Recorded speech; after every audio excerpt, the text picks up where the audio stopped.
I walked into Everly & Co. Bridal in Charleston carrying my sister's oversized designer tote like a pack mule. The place smelled like expensive perfume and steamed satin. Soft music played over the speakers while a row of gowns glittered under bright lights.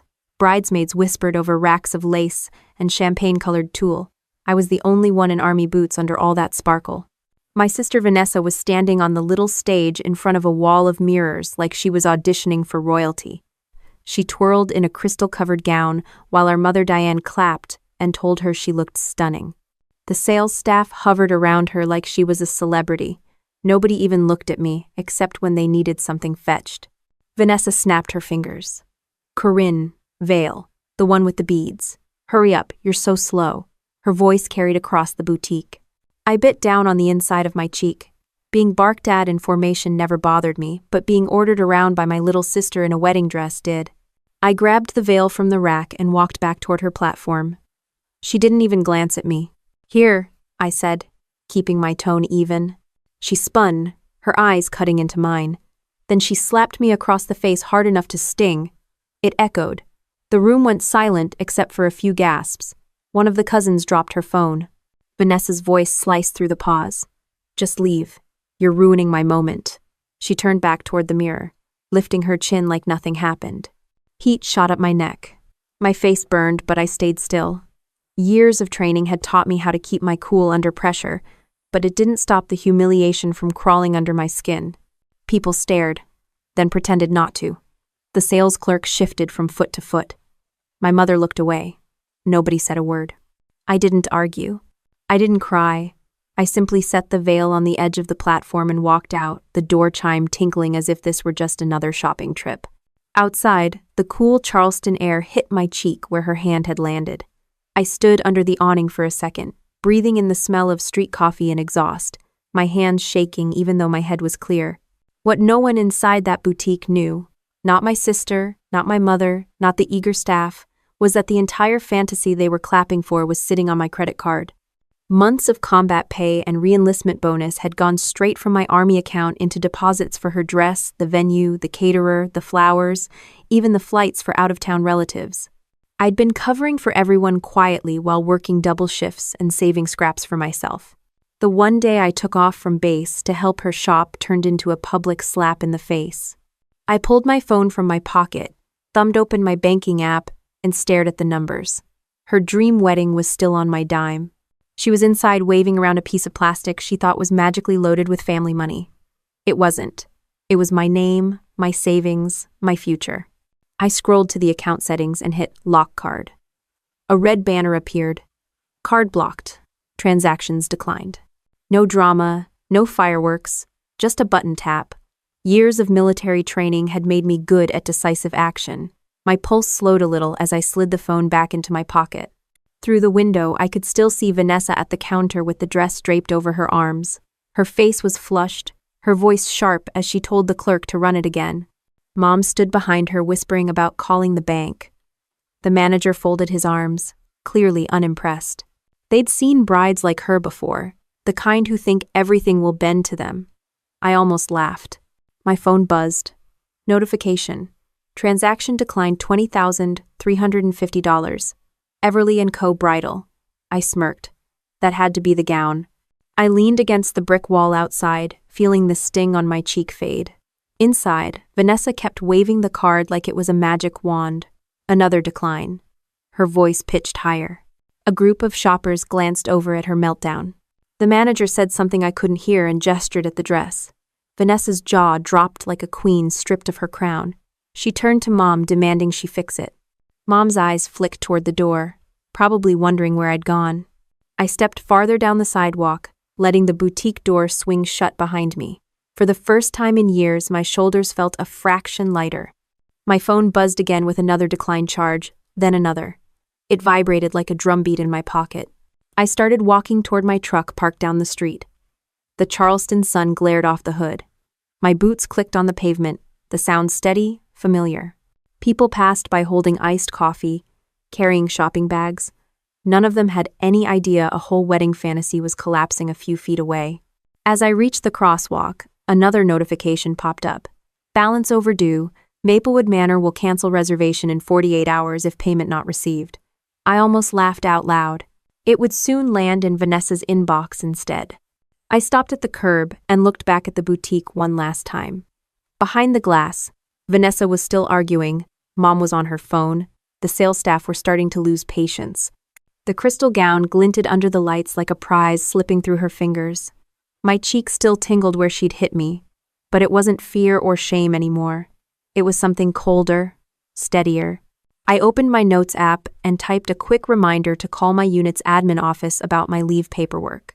If there was one thing the Army taught me, it was to take care of business on time. Vanessa had no idea the ground under her was about to give way, and for once, I wasn't going to catch her when she fell. I crossed the street, the sound of horns and gulls filling the air. Another buzz from my phone. Caterer, payment overdue. They were already lining up. I slipped the phone back into my pocket and kept walking. My boots felt solid on the pavement. I didn't speed up. I didn't slow down. I just kept moving. The boutique shrinking behind me. The Charleston skyline ahead. The slap still echoed, but it didn't shake me. All it did was flip a switch I should have flipped a long time ago. The hum of traffic faded as I turned down a side street and slid into my truck. My hands steadied on the steering wheel. I started the engine, the low rumble grounding me. Without thinking, I reached into the glove compartment and pulled out a crumpled stack of receipts, venue deposits, catering invoices, plane tickets. They were all in my name. The corners were worn from being stuffed into my uniform pockets on base. Looking at them now, I wondered why I had kept them. Maybe to remind myself it wasn't magic money like Vanessa thought. It was sweat, hours, and sand in my boots. I threw the stack back and stared out the windshield. The last few years flickered in my head like a muted newsreel. Long flights into Kabul, sleeping in tents with 20 other people, pulling double guard shifts and using the extra pay to wire money home. My re-enlistment bonus hit my account, and within a week it was gone, split into deposits for Vanessa's engagement party, down payment on Maplewood Manor, a photographer she had to have. Every month I watched my balance drop while listening to her talk about our parents' generosity. I never corrected her. Back then, I told myself it was temporary, that she'd pay me back, that family was supposed to help family. I'd go back to base. She'd send texts full of hearts and, "You're the best big sis." And I'd transfer another lump sum. When I got promoted to sergeant, I didn't celebrate. I used the back pay to cover her bachelorette trip to Miami. She posted photos of cocktails and yachts. I sat in a plywood office, filling out supply requests. Now my phone buzzed again with another payment overdue notice. I watched the screen for a second and then let it go dark. My own rent on base was paid. My car was paid off. My credit was still good because I hadn't missed a bill yet. But my savings account was a skeleton. I had been funding a wedding I wasn't even invited to sit at as a guest. Vanessa told me I could help greet people at the door instead. That was when I stopped pretending it was normal. I shifted into drive and pulled onto the road, the Charleston skyline fading behind me. My cheek didn't sting anymore. It felt almost numb. I rolled down the window and let the humid air hit my face. There was no one to tell what I'd just done. No one from my unit knew how deep I'd gotten into my family's mess. When we were deployed, guys joked about sending money home like it was a badge of honor. I never said mine was for a wedding dress. A light turned red ahead and I stopped, drumming my fingers on the steering wheel. The sound reminded me of the barracks at night when I'd scroll through my phone transferring money, telling myself it was fine. I remembered the first time she asked me to pay a deposit. "Just a small favor," she'd said. It wasn't small, but I wired it anyway. After that, the requests kept coming wrapped in, "You're the only one we can count on." I wasn't dumb. I knew the numbers. I knew how long it took to earn every dollar in a uniform under a burning Sunday. I just ignored the knot in my stomach because I thought it was my job to keep everything afloat. In my head, I heard the voices from leadership classes. Discipline is holding the line. Somehow I held the line everywhere except at home. The light turned green. I drove toward a stretch of marsh where the road opened up and the water reflected the sky. My phone buzzed again with a call from my mother. I let it go to voicemail. She'd probably be furious, asking what happened to the card, telling me I embarrassed them. The thought didn't even make my pulse jump this time. I turned onto a quieter road, pulled into a small park by the water, and parked under a live oak. The air smelled of salt and mud. I sat there for a long moment with the engine off, feeling the quiet press in. A jogger passed by with earbuds. Somewhere, a dog barked. Normal life moved on while a whole wedding imploded a few miles away. I opened my phone again, scrolled through the list of payments. The numbers were so clear now. 20,000 for the dress, 10 for the venue deposit, another 8 for catering, 4 for flowers, 2 for the engagement dinner, 3 for the bachelorette weekend. On and on it went. I could have bought a house. Instead, I had bought a fantasy for someone who slapped me in public. A part of me wanted to feel regret for locking the card, but nothing came. What I felt was a strange calm, the kind that hits right after you've finally done the thing you've been avoiding. It wasn't revenge in the dramatic sense. It was just stopping. It was a line finally held. I thumbed over to my leave paperwork, double-checking the dates. 2 more weeks of leave, enough time to clear my head before reporting back for ranger assessment. I'd been putting that packet together quietly, not telling anyone at home. If I got in, it would mean longer training, more deployments, but also a step up. A way out of this endless cycle of being the family wallet. I locked the screen and leaned back. The tree overhead rustled. Across the water, boats moved slowly, their wakes trailing behind them. My phone vibrated again, a text from Vanessa this time. Card's not working. Call me now. Then another. This isn't funny. I'm at the counter. Everyone's watching. Then a third. You better fix this. I put the phone face down on the passenger seat. I wasn't going to fix it. Not anymore. The hum of insects rose and fell. I watched a crab skitter across the mud and disappear into a hole. Somewhere behind me, a radio played a country song about coming home. I almost laughed at the irony. Coming home wasn't supposed to feel like a battlefield, but here I was, sitting in my truck, planning my next move like a mission. I reached into the back seat and grabbed my duffel bag. Inside was my uniform, neatly folded, boots polished, habit. Even on leave, I kept it ready. My fingers brushed over the patch on the sleeve. For years, I'd been proud to send money home, thinking it meant I was doing something noble. Now it just felt like a weight I'd been carrying without noticing. The phone buzzed again. Another message from Vanessa popped up on the lock screen. The manager is asking for the dress back. Mom's freaking out. Call me now. I watched the words fade, then disappear as the screen went dark. I started the engine again, the sound breaking the stillness. My hands felt steady on the wheel. There was nothing dramatic about it. No speech, no big plan. Just a quiet decision made and carried out. Pulling out of the park, I merged back onto the main road, passing a billboard for a chain restaurant advertising, "Family meals, all you can eat." I snorted. Family meals. Sure. Ahead, the highway stretched out toward Fort Bragg. The sun broke through the clouds, glare hitting the windshield. My cheek no longer burned, my jaw unclenched. I didn't think about the boutique or the stairs or the slap. I just drove, the phone silent now, the city sliding by as if nothing had happened. A gust of warm air rushed into the cab as I cracked the window and tossed the empty coffee cup into a trash bin at the gas station. The engine idled while my phone lit up again. The screen showed a cascade of notifications. Transaction declined, Everly & Co., balance overdue, Maplewood Manor, payment overdue, Charleston Catering. They came one after another like small explosions. I swiped them away without opening. Somewhere downtown, Vanessa was still inside the boutique. I pictured her trying to keep her voice low at first, then snapping at the clerk as the card refused to go through. I knew that look she got when she didn't get her way. Eyes wide, jaw tight, voice rising until everyone turned to stare. Our mother would be standing behind her, whispering about family embarrassment while reaching for her phone. The phone vibrated again. This time, an incoming call from Diane. I let it ring. After a moment it stopped, then started again immediately. I answered before it hit voicemail just to end the buzzing. "Corinne!" Her voice was sharp enough to cut glass. "What did you do? Do you know your sister's dress was declined? She's standing here humiliated. Everyone is looking at us." I kept my tone flat. "That's not my problem." "What do you mean it's not your problem? You embarrassed us. You better call the bank right now and fix it." "There's nothing to fix. That was my card. I've been paying for everything. Her dress, her engagement, dinner, the deposit for the venue. Every single thing she's bragging about is on my dime." Silence filled the line. only broken by muffled voices on her end. Then Diane's voice came back, trembling but angry. "You selfish girl.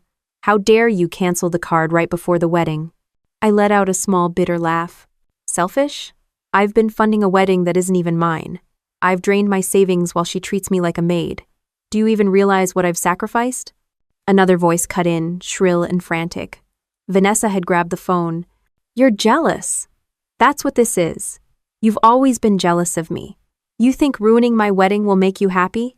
Guess what? It won't. Everyone will still choose me over you." I didn't raise my voice. "From now on, Vanessa, you fund your own wedding. Consider this my final gift to you." I hung up and dropped the phone onto the passenger seat. The gas pump clicked off. I replaced it and slid back into the driver's seat, my hands steady on the wheel. Outside the windshield, a family walked toward the convenience store laughing, their kids holding slushies. Ordinary life rolled on. I pulled back onto the road, notifications still stacking up on my phone. Another declined charge at Everly & Co., another overdue notice from the florist. I turned the volume up on the radio to drown out the buzzing.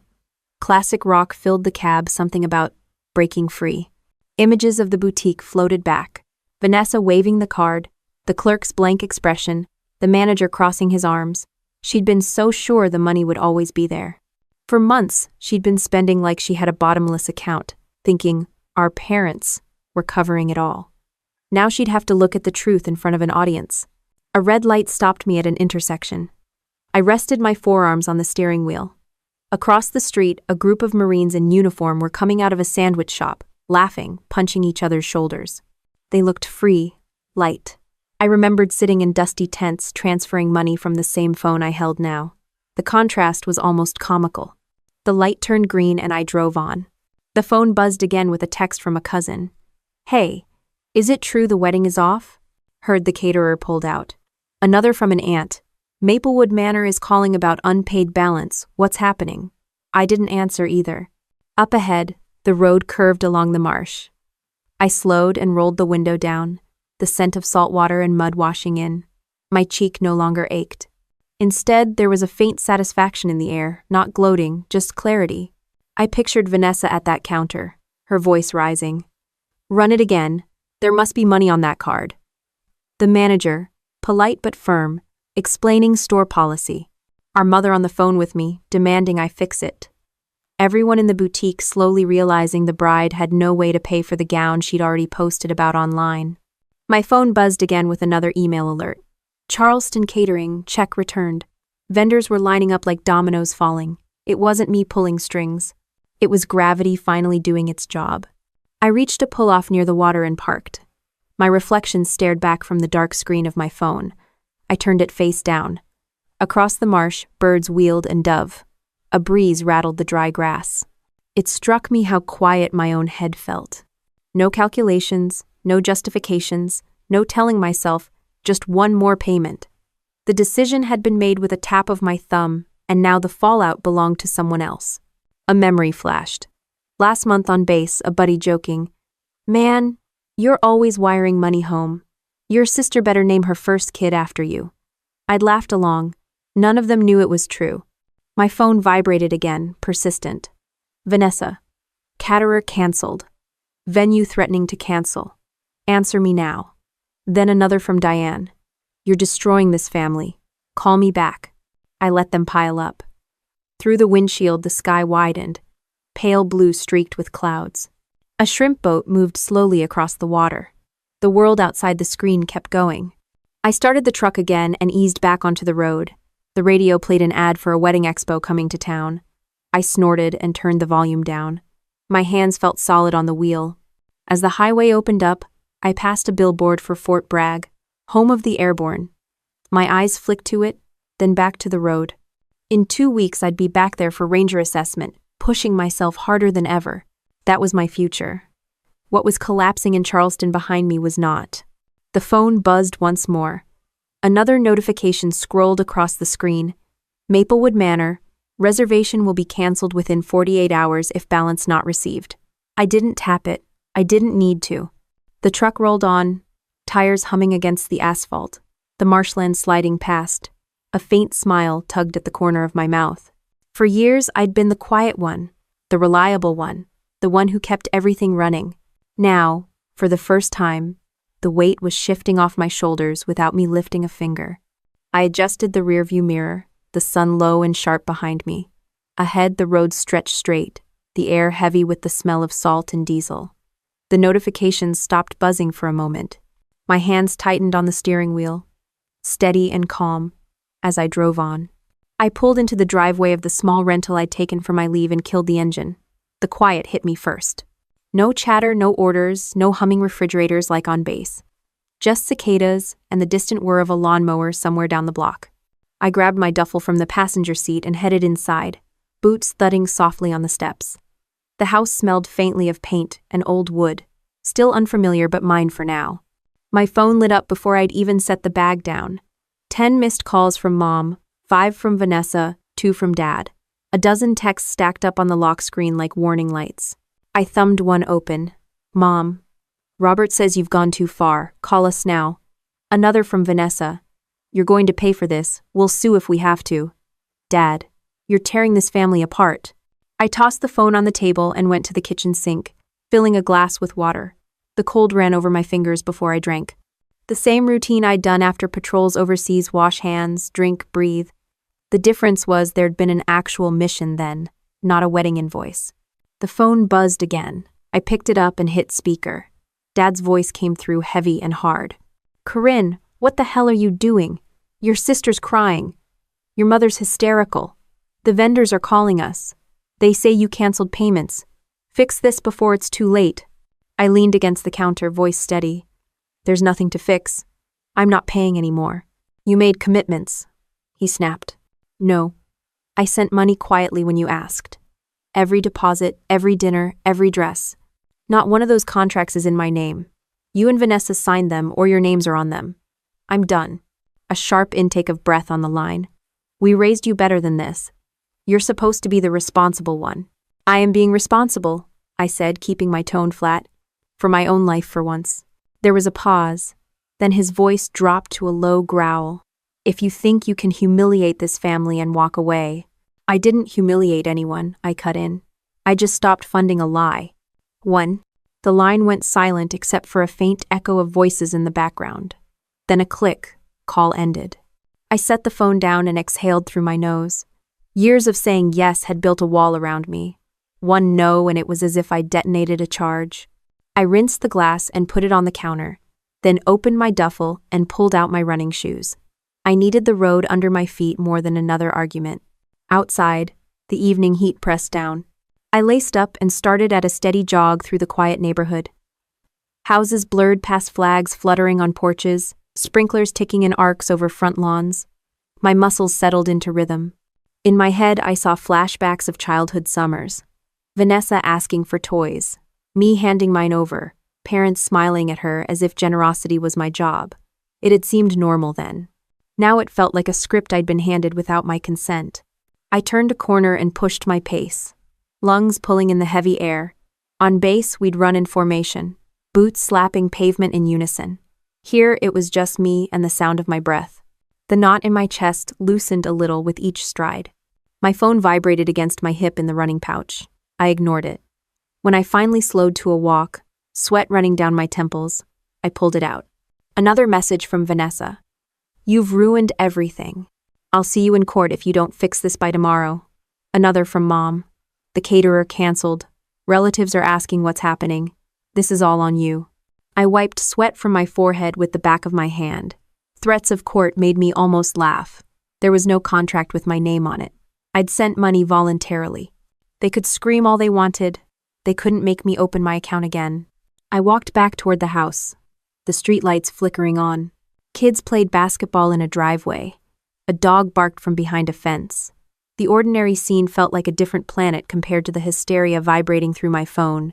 Inside, I peeled off my shoes and sat at the small kitchen table. I scrolled through my email.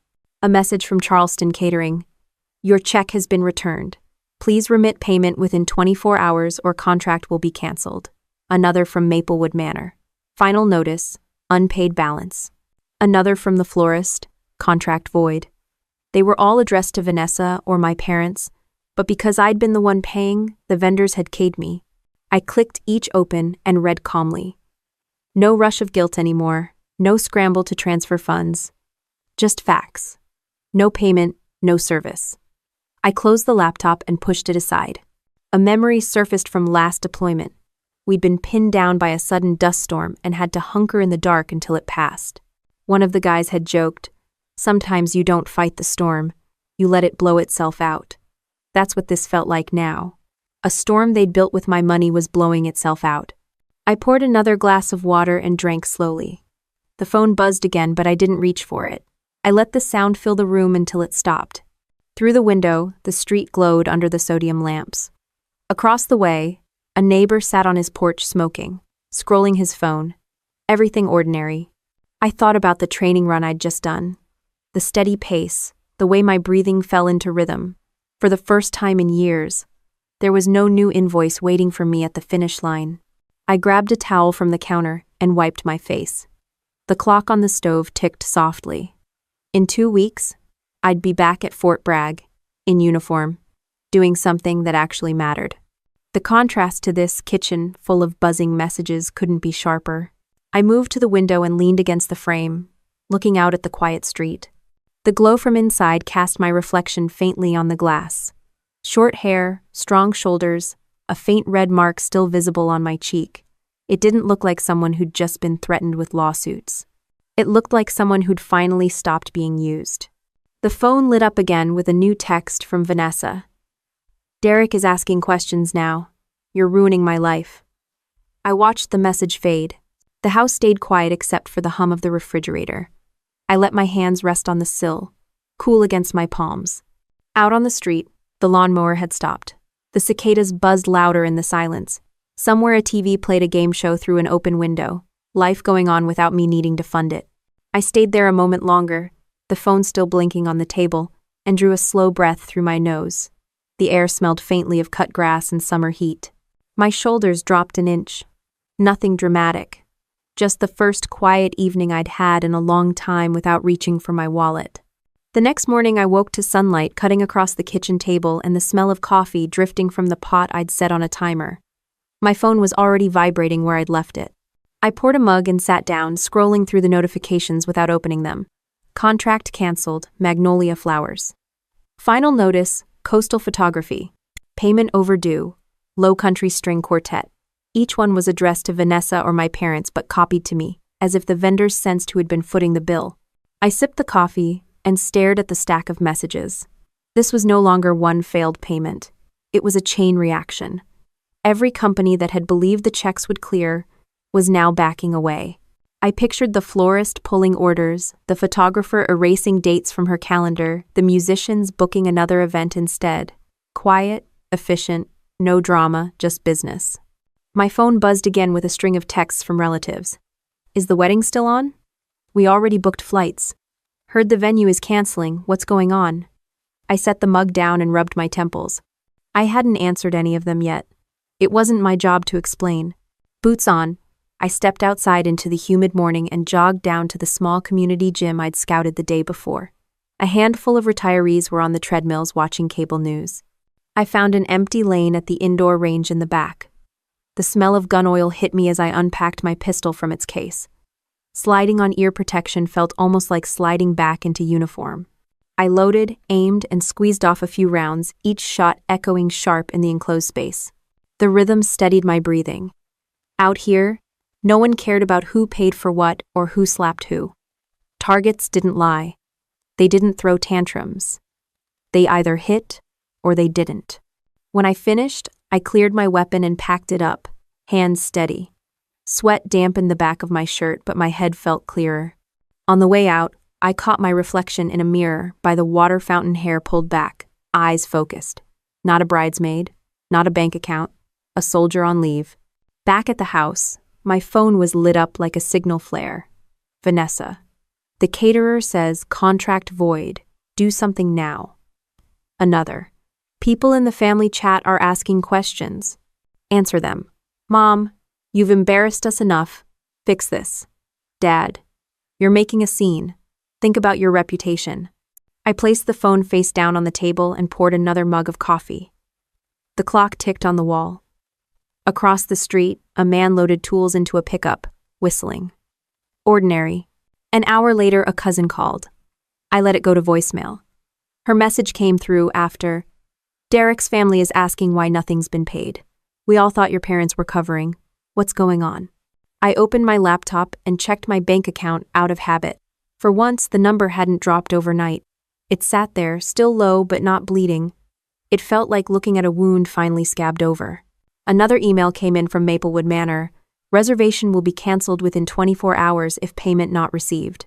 They had also copied Derek's parents. The ripple was spreading. I closed the laptop and leaned back. The kitchen smelled of coffee and cut grass from outside. My hands rested on the table, palms flat. This wasn't a plan. It was simply the absence of one. For years, I'd been the safety net. Now gravity was doing its work. The phone buzzed with a new text from Derek himself. "Can you call me?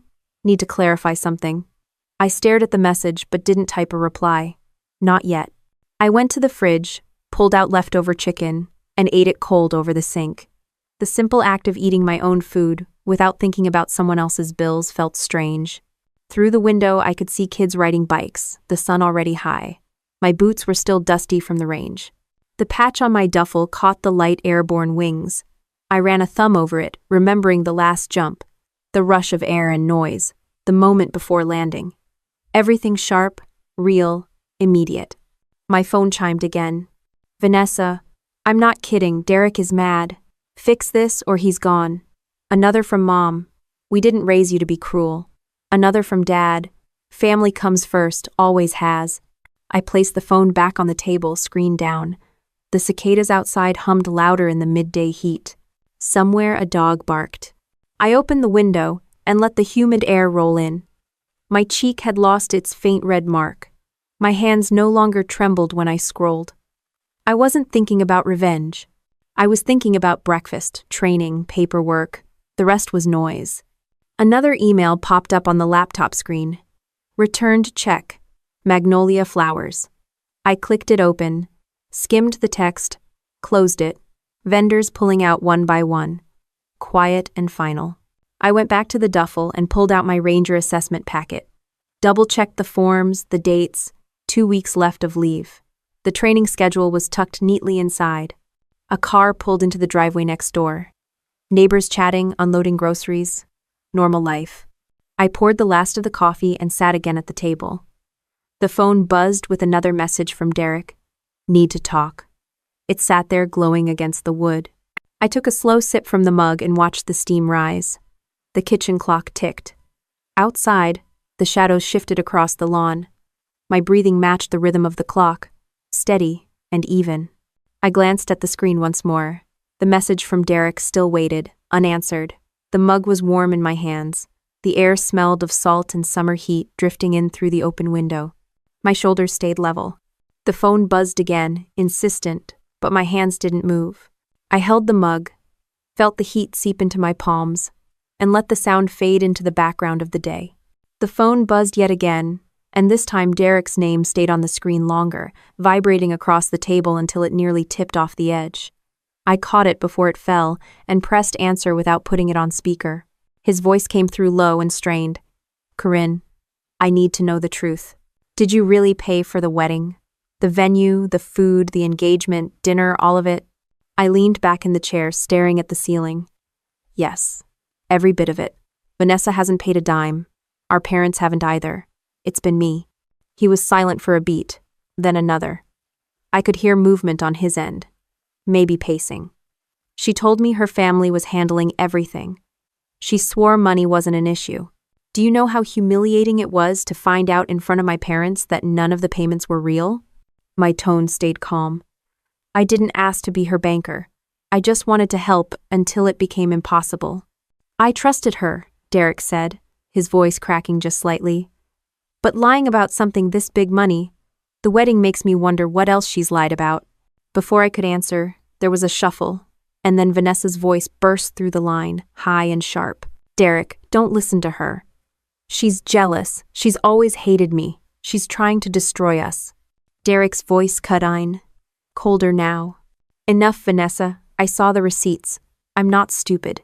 You told me your parents were paying, and now I find out it was your sister's savings. How could you think that was okay? I was going to pay her back, she cried. You don't understand. She's making this worse than it is. I understand perfectly, Derek said. We're about to start a marriage built on lies. Vanessa's voice rose to a shriek. She's poisoning you against me. She wants to ruin my wedding because she's bitter. I sat quietly, letting the noise run its course. Derek didn't sound like a man being poisoned. He sounded like a man waking up. Finally, he spoke again, directly to me. Corinne, thank you for telling me the truth. Then the line clicked dead. I set the phone down, the kitchen suddenly too quiet. Outside, a truck rumbled past and a dog barked at it. My pulse stayed steady. I picked up my mug and drained the last of the cold coffee. For a moment, I thought about calling one of my friends from base, but then decided against it. There was nothing to explain. I moved to the sink and washed the cup slowly, the sound of water steady against porcelain.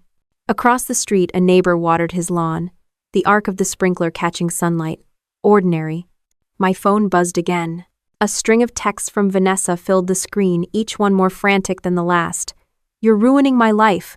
He's furious. Fix this. I swear I'll sue. Everyone will hate you for this. I put the phone face down on the counter and walked to the living room. My duffel sat open where I'd left it, uniform folded inside. I checked the paperwork again for the ranger assessment, making sure everything was in order. The dates lined up, signatures done. 2 weeks, and I'd be back at Fort Bragg. Another vibration rattled the phone. This time a voicemail from Derek's mother popped up. We just learned it was your money. I'm so sorry for the misunderstanding. No anger, just quiet shock. I sat down at the table again and opened my laptop.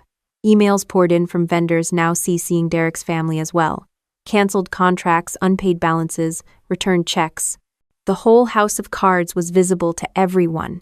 I scrolled through them calmly, closing each one after reading. Outside, the sun slid lower, turning the street gold. A breeze carried the smell of cut grass through the open window. I let it fill my lungs. My phone chimed once more. Another text from Vanessa. He's threatening to call off the wedding. This is your fault. Do you hear me? Your fault. I typed back one word. No. Then locked the screen. The neighbor across the way called his kids in for dinner. A lawnmower started up somewhere. Normal life rolled on while the chaos inside my phone reached a fever pitch. I got up, pulled my running shoes on again, and headed outside. The sky was streaked pink and orange now. I started jogging down the block, each step steady. At the end of the street, I turned onto a dirt trail that ran along the marsh. The smell of salt water rose up and gulls cried overhead. With every stride, my mind cleared. The years of quiet transfers, of pretending it was fine, of telling myself family meant always saying yes. All of it loosened like a knot. My boots had walked across deserts and flight lines, carried gear heavier than some of my fellow soldiers. This weight was lighter than that, but it had been constant. I slowed at a bend where the trail opened onto a small pier and leaned on the railing, looking out at the water. My phone buzzed again, but I didn't check it. The tide moved in slow ripples, reflecting the fading sky. A memory rose. Sitting in a plywood office overseas, wiring money on a cracked phone screen while Vanessa texted about cake tastings. I remembered thinking, if this helps her be happy, it's worth it. Now she was screaming threats about lawsuits. I drew a long breath and let it out. The air smelled of brine and pine. My shoulders loosened. Turning back, I jogged toward the house, the sky deepening to purple. Porch lights blinked on. The sound of crickets replaced the gulls.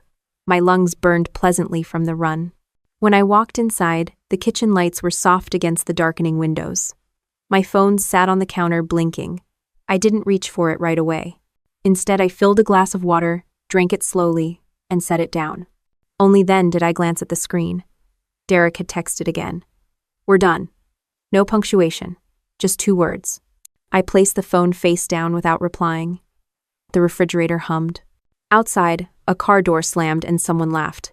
Inside, the air held still, thick with the smell of sweat and salt from my run. I went to the window and looked out at the street. The porch lights across the way cast long shadows. The red mark on my cheek was gone now. My reflection in the glass looked like someone who had finally stopped flinching.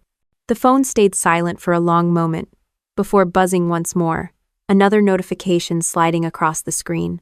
I let it sit there, glowing faintly against the counter, as the room settled into quiet around me. I let the glass rest on the counter and walked into the living room, the hum of the fridge fading behind me. The phone blinked again with new notifications. Group chat messages from cousins scrolled across the screen like a stock ticker. Is the wedding still on? Just landed in Charleston, where do we go? Heard Derek called it off, what's going on? They weren't accusations yet, just confusion.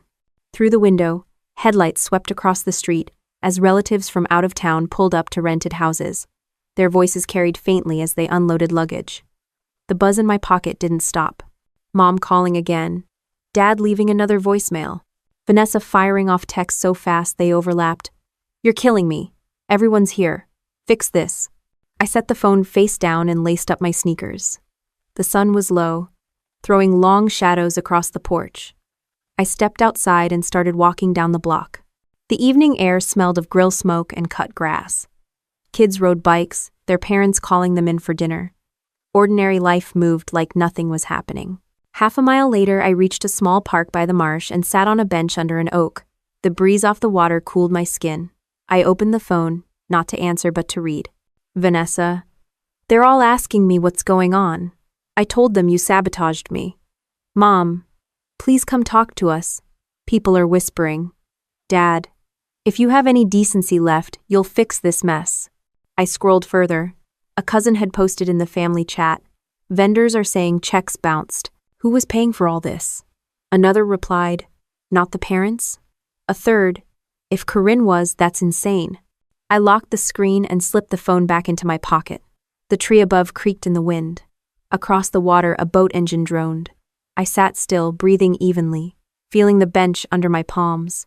On base, we were taught about boundaries, physical lines, clear instructions, what you're responsible for, and what you're not. At home, there had never been a line.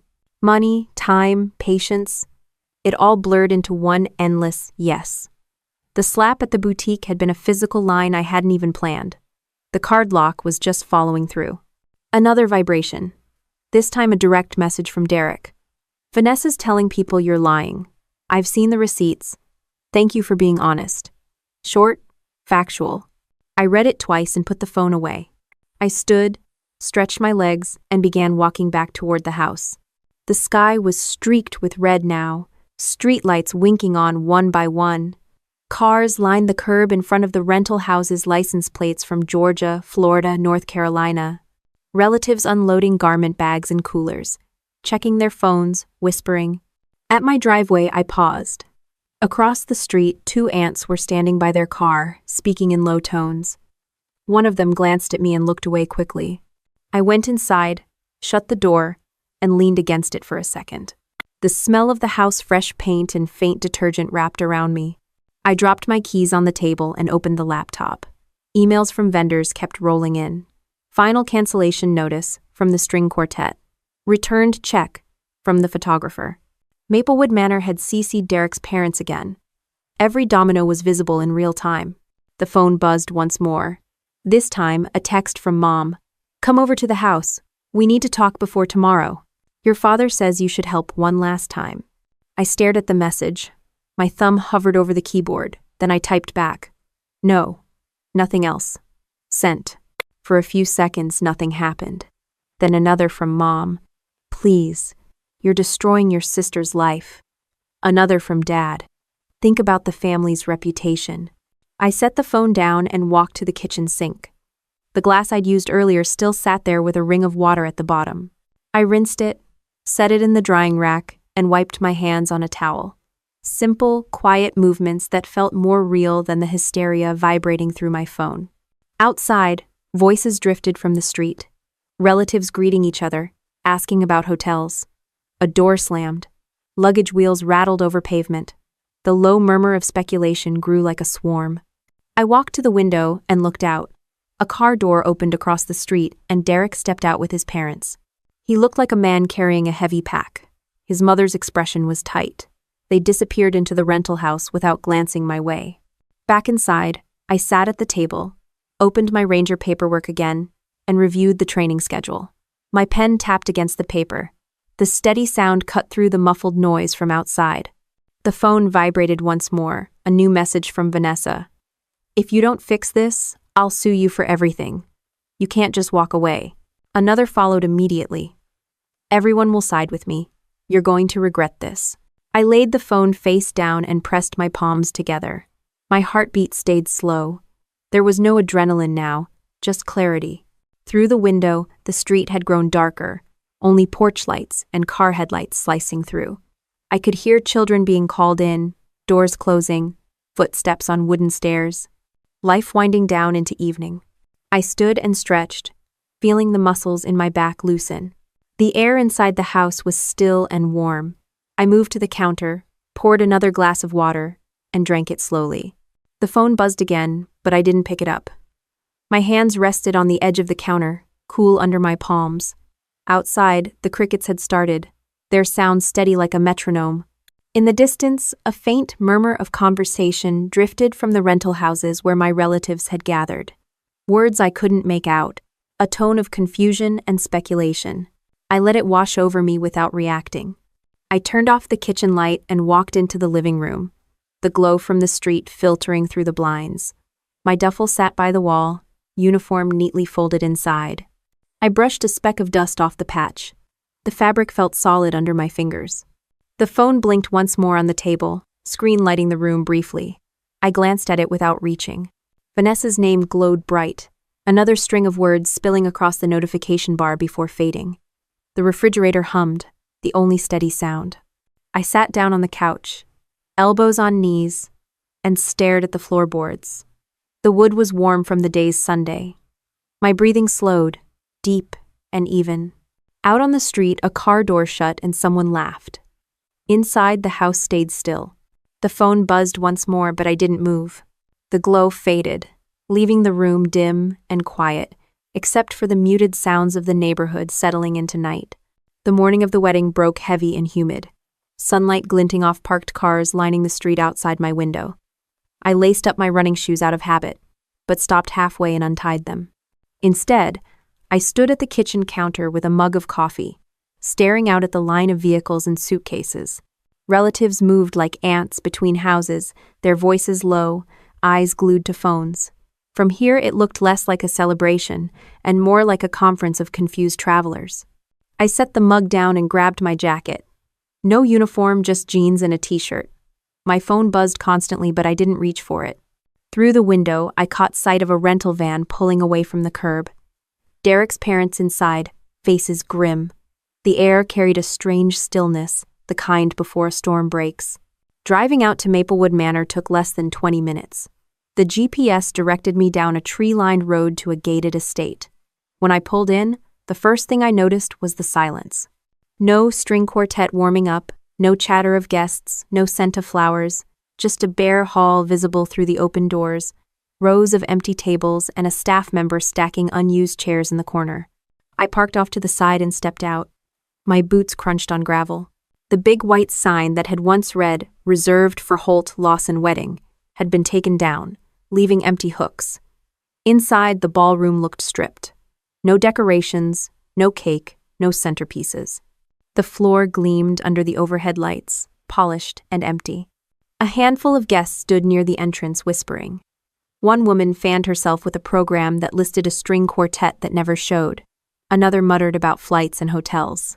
I passed by them quietly and moved closer to the main room. In the far corner, Vanessa paced in a rental gown, nothing like the crystal-studded dress she'd flaunted at the boutique. Her makeup was smudged, hair falling out of its style. She barked orders at a staffer, who kept shrugging and pointing at a clipboard. Our mother sat at a table clutching her phone, while Dad stood with his hands on his hips, jaw tight. I stayed back, leaning against a column, and watched. Vanessa spotted me and froze, her face twisting with fury. You ruined everything." Her scream turned heads. Conversations stopped, eyes swung toward us. She stormed across the floor in the too big rental dress, pointing at me. "This is your fault, all of it. You wanted to humiliate me. Well, congratulations." I didn't move. My voice stayed level. I paid for everything. When I stopped, this is what happened. A ripple of gasps moved through the guests. People glanced at each other, then back at Vanessa. A cousin whispered, "She paid?" Another muttered, "Serves her right." Vanessa spun toward our parents, expecting backup. They stayed silent. Diane's lips trembled, but no words came. Dad stared at the floor. The staffer stepped forward politely. "Miss Holt, without payment we cannot proceed with setup. We have other clients." Vanessa's face went pale. She grabbed at her mother's arm. "Mom, do something." No. Diane shook her head, eyes darting to me and then away. I straightened, my boots clicking on the floor as I stepped forward into the open space. The murmurs of the guests swelled behind me. "Vanessa has been living a fantasy," I said clearly. "She told everyone our parents were funding this wedding, but it was me. When she slapped me and treated me like dirt, I stopped. I gestured to the empty hall. This is the result. Met."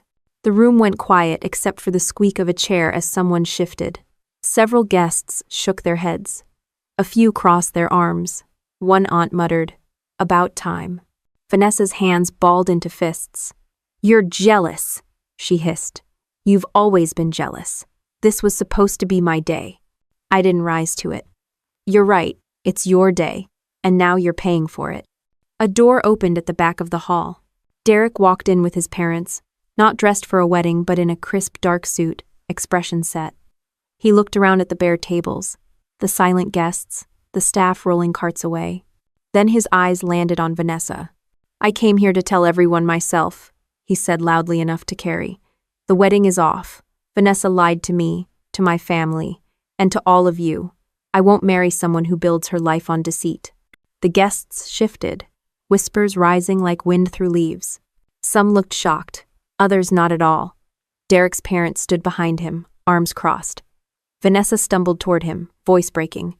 "No, please, you don't understand, she's—" "I understand perfectly," Derek cut in. "I've seen the receipts, Corinne isn't lying, you are." Her mouth opened and closed without sound. The silence in the hall was heavier than the air outside. I didn't speak. I simply watched as Derek turned on his heel and walked out, his parents following. The echo of their footsteps filled the empty space. Around us, the wedding guests began to peel away in clusters, whispering, shaking heads, muttering about flights and refunds. Someone demanded their travel expenses back. Another said, "I knew something was off." Vanessa sank into a chair, face buried in her hands, shoulders shaking. Diane moved to comfort her, murmuring something. Dad stood rigid, then turned toward me, his glare sharp enough to cut. "This is on you," he snapped. "If you hadn't pulled your stunt, none of this would have happened." I met his eyes. "No, Dad. This happened because you and Vanessa took advantage of me. I paid for months without a word. I sacrificed my savings, my future to cover for her lies. And what did I get in return? A slap in the face. Literally." Relatives nearby nodded, having heard everything. Agreement flickered in their eyes. The weight of Dad's glare slipped off me like rain off a jacket. I turned slightly, taking in the empty hall again. The chairs stacked, the tables bare, the faint smell of floor polish replacing any trace of flowers. This was no longer my problem to solve. A staffer rolled a cart past, humming under his breath. Outside, a car engine started and faded. Inside, the murmurs continued, softer now, mixed with the scrape of chairs and the click of heels heading for the exit. I adjusted the strap of my bag on my shoulder. Vanessa still sat hunched over, Diane rubbing her back, Dad pacing. Around them, the wedding that had eaten my savings evaporated into a bare room and a scattering of disappointed guests. The hum of the air conditioning filled the silence left by the departing crowd. My boots felt solid on the polished floor as I shifted my weight, the faint echo carrying through the empty hall. I stayed where I was, the strap of my bag pressing against my shoulder, eyes on the cluster of relatives still standing by the doorway. The sound of chairs scraping and hushed voices filled the bare hall. Vanessa wiped at her face with a tissue, mascara streaking down her cheeks. Diane whispered in her ear, but Vanessa shook her head violently. Robert paced a tight circle, glancing at me like he wanted to spit but couldn't find the words. A few cousins were holding their phones up, pretending to check messages but clearly recording. An uncle cleared his throat, stepped forward a little, then stopped, as if unsure whose side to take. The staff stood at the back of the room waiting to see if anyone was going to sign a check or tell them to pack up. I walked closer until I stood a few feet from my family. My boots clicked softly on the floor. When I spoke, my voice carried, steady but loud enough for everyone to hear. I paid for everything you see on that program. The venue, the food, the dress, the flowers, it was all my money. And when I stopped paying, this is the result. Nobody interrupted. Heads turned as whispers rippled through the group. Someone near the back muttered, "I thought her parents were paying." Another said, "Guess not." I shifted my eyes to Vanessa. "You slapped me in public. You told me I didn't belong here. You used my army pay for your dream wedding and never once said thank you. This isn't jealousy. This is the bill coming due." Vanessa looked up from the tissue, her face blotchy. "You're cruel," she rasped. "You ruined me." I kept my tone flat. "I didn't ruin you. I stopped funding you." Robert took a step forward, voice rising. "We're family. Family helps each other. That's what you signed up for when you started sending money." I turned my head toward him. "No. Family respects each other. Family doesn't treat one person like an ATM while clapping for another.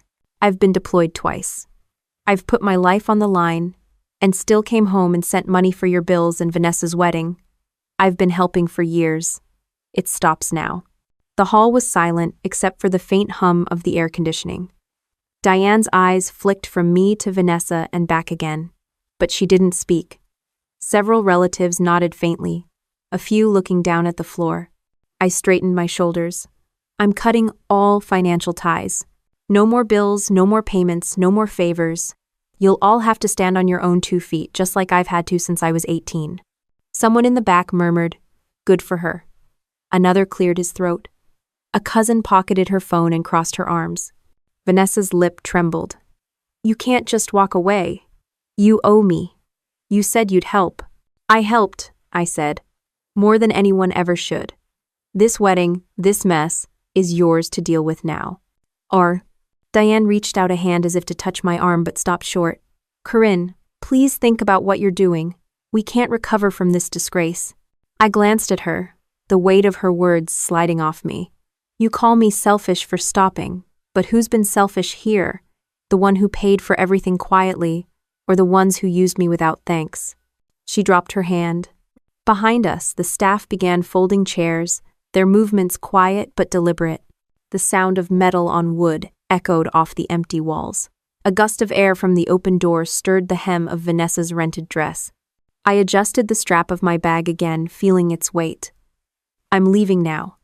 Handle your own contracts, handle your own bills, handle your own reputation." Vanessa let out a sob that turned into a choking sound. She clutched Diane's arm. Robert opened his mouth to speak but closed it again. I turned and walked toward the doorway. The relatives parted as I passed, some looking at me with something like respect, others with open curiosity. One aunt gave a small nod. As I reached the threshold, my phone buzzed in my pocket. I pulled it out without breaking stride. The screen lit up with a message from my unit's admin. "Report to base. Ranger assessment confirmed. Please check in by scheduled date." I slid the phone back into my pocket. The sunlight outside was harsh after the dim hall. Cars lined the gravel drive, guests still milling about whispering. A staff member held the door for me without comment as I stepped out. The air smelled of pine and warm asphalt. A bird called from somewhere high in the trees. My boots crunched on the gravel as I walked back to my truck. Behind me, the voices in the hall rose and fell, a mix of pleading and muttering, but none of it pulled at me anymore. I unlocked the door, climbed in, and sat for a moment with my hands on the steering wheel. Through the windshield, I could see the empty sign hooks where the wedding banner had hung. A breeze moved through the trees, carrying the faint sound of chairs being stacked inside. I started the engine and pulled slowly down the long drive. Guests stood in small knots near their cars, watching but saying nothing. Some avoided eye contact, others stared openly. The gate swung open at the end of the lane.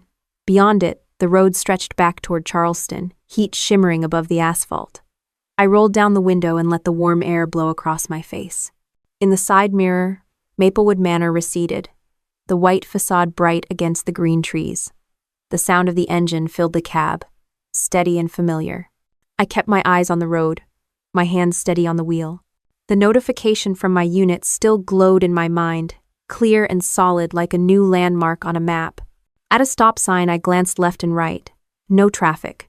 I turned onto the main road and headed toward town, the truck moving smoothly under me. My shoulders eased against the seat. The sky was high and blue, streaked with thin clouds. The smell of salt water drifted in from the marshes. My pulse matched the hum of the tires on the road. Farther down, a billboard for Fort Bragg appeared, Home of the Airborne, in bold letters. I passed it without slowing, the image of wings bright against the sky. A text came in, but I didn't look at it. My focus stayed on the road ahead, the wheel solid in my grip, the sun warming my arm through the open window. Traffic thinned as I left the estate behind. The city rose ahead in a blur of rooftops and church spires. My breathing stayed even, each mile carrying me farther from the noise and closer to something that felt like my own life. The highway opened wide in front of me as I drove north, pine trees sliding past on either side.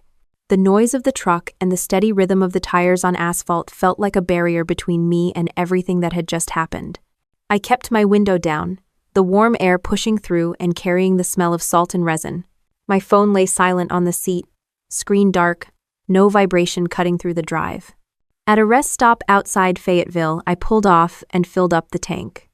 The sight of soldiers in uniform grabbing snacks at the convenience store made me feel an odd sense of normalcy. I paid for my coffee, nodded at a couple of privates, who gave me a polite ma'am, and got back in the truck. The sun was high now, burning off the morning haze. The entrance to Fort Bragg appeared sooner than I expected. Passing under the big sign, Home of the Airborne, always stirred a small flicker in my chest. This time it felt steadier. The guard at the gate scanned my ID, recognized my unit, and waved me through with a crisp, "Welcome back, Sergeant Blake." Inside the base, life moved at its own rhythm. Soldiers jogging in formation, trucks hauling gear, flags snapping in the breeze.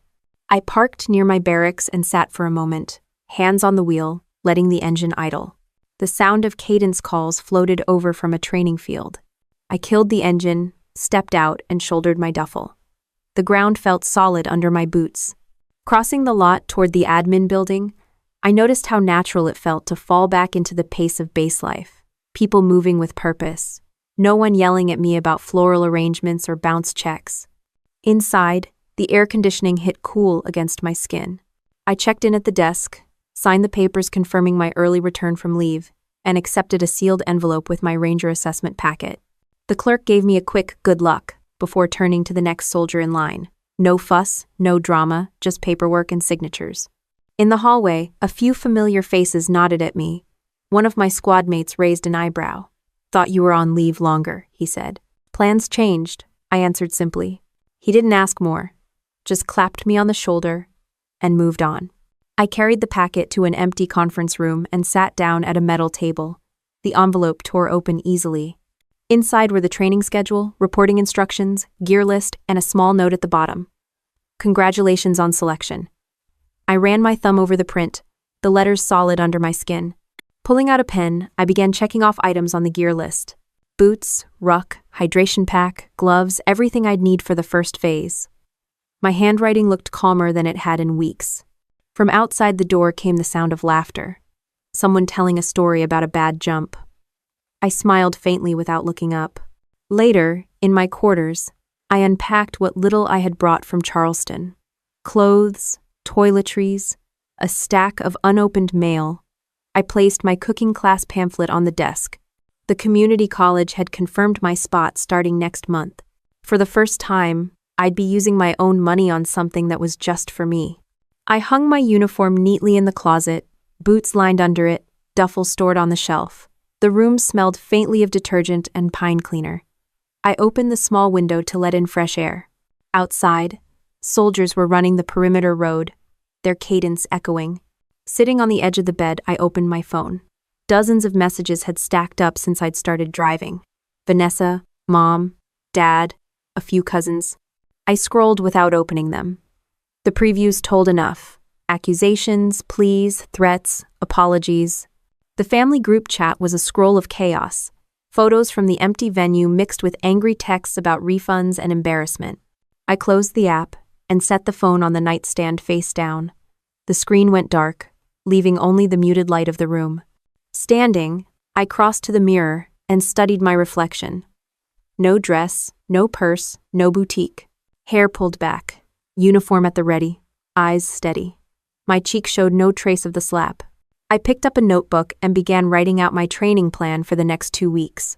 Runs, ruck marches, gym work, range sessions. The pen moved smoothly over the paper. Each line I wrote felt like a brick set into a wall, clear and solid. At dinner in the chow hall, a few friends joined me. Conversation was easy, mostly about schedules, new assignments, who was rotating out. Nobody asked about Charleston. Nobody asked about weddings. We laughed about a mishap on a training jump last month. The food wasn't great, but it was hot and paid for by Uncle Sam, not me. Afterward, I walked the perimeter road as the sky turned orange and then purple. The air was cooler now. Flags clinked softly against their poles. A group of paratroopers jogged past, boots hitting the pavement in perfect rhythm. Their voices rose in cadence, sharp and clear. I matched my breathing to it for a few steps, feeling the ground solid beneath each footfall. Back in my quarters, I showered and changed into shorts and a t-shirt. The phone remained dark on the nightstand. I sat at the desk with the cooking class pamphlet again, reading about the first lesson knife skills, sauces, the basics. Something completely different from field rations and MRE heaters. I felt a small flicker of anticipation at the idea. I tucked the pamphlet back into a drawer and looked at the Ranger packet once more. The schedule started early.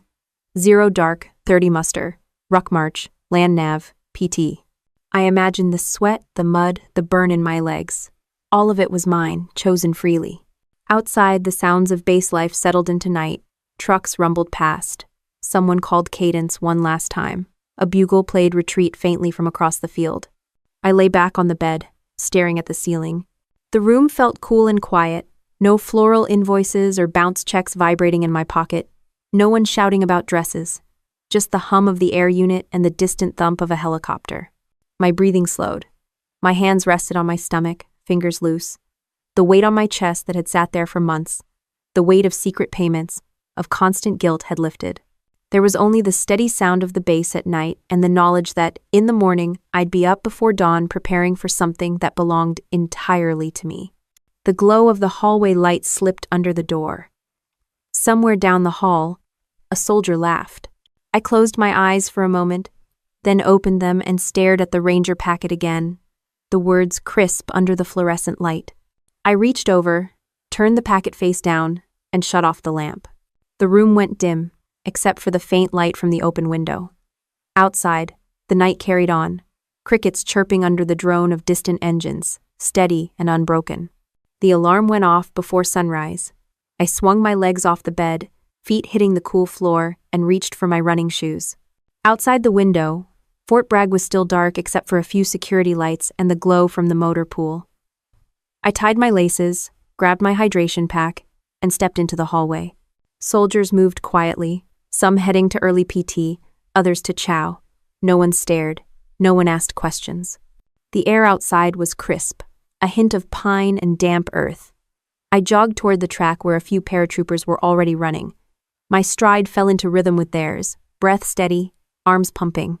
The sound of boots hitting asphalt, cadence echoing faintly across the field, felt like home. After a few miles, I slowed, wiped sweat from my forehead, and walked back toward the barracks as the first light of dawn spread across the sky. I showered quickly, changed into a clean uniform, and pinned my name tape straight. The mirror showed a face without strain. At breakfast in the chow hall, I sat with a couple of teammates. They talked about training rotations and upcoming jumps. I ate scrambled eggs and toast, nodding at the right spots, not needing to fill silence with explanations. No phone buzzing, no arguments. Just food, conversation, and the sound of trays sliding across metal counters. Later, in the admin building, I turned in the last piece of paperwork for the Ranger assessment. The clerk stamped it and handed me a copy. "You're all set," she said. "Good luck out there, Sergeant Blake."